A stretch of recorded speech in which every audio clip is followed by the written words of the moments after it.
Welcome back to the Deep Dive. Today, we're tearing into a single source, a really powerful meditation on the book of Revelation. And we're going to try and get a shortcut to understanding one of history's most, well, terrifying concepts: the beast, the false prophet, and the mark of the beast.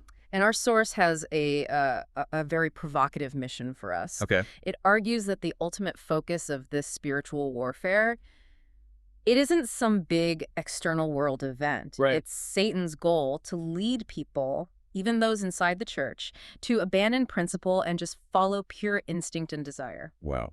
That completely redefines what the mark is. It does. Okay, so let's unpack this setup.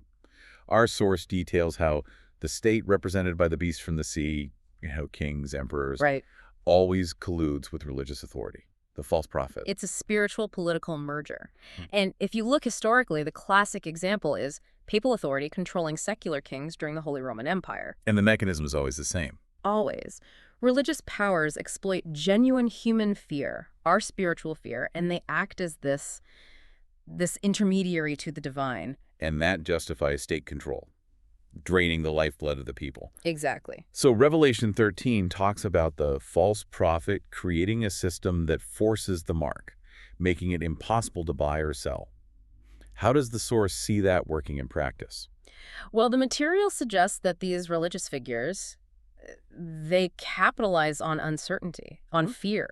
They act as if they know the future to manipulate people, a bit like a fortune teller, or religious zealot who's just exploiting genuine human weakness. So they use the threat of spiritual exclusion to enforce compliance. That's it, to make sure that anyone trying to live by the word finds life and commerce incredibly difficult. Let's talk about the number 6666, because the source is very specific here. It confirms that ancient method of calculation, Gimatria. Right, where letters are assigned numerical values. Yeah. And here's where it gets really interesting.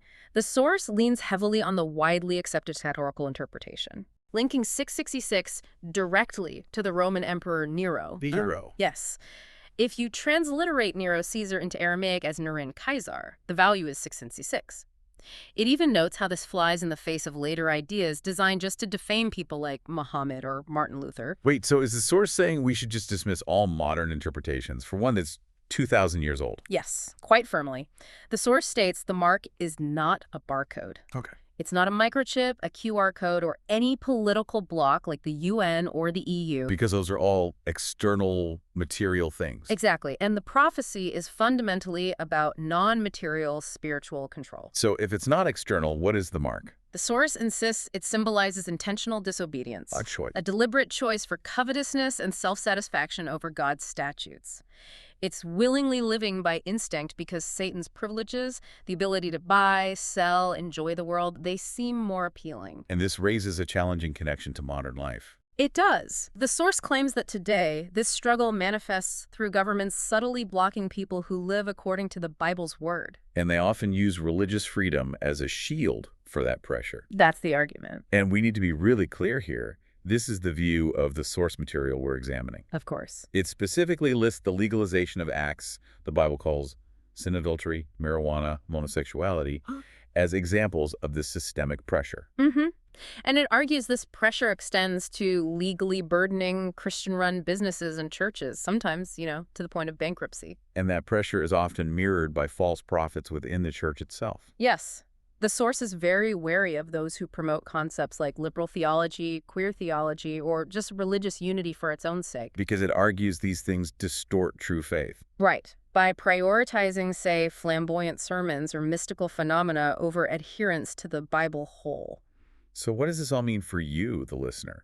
I mean, the critical takeaway seems to be that true discernment comes from testing everything against the Word. Exactly. Not by chasing mystical signs or things that just appeal to the senses. Because Satan, the source reminds us, also uses signs and miracles to tempt. And ultimately, we have to remember, this spiritual warfare is ceaseless. But our time here is short, maybe 70 or 80 years. The world is destined for judgment. So the challenge is discernment. The challenge is discerning that desire and instinct are the real enemy seeking to place that mark on your heart and mind. Not some external technology you can see and fear. The choice is the Word.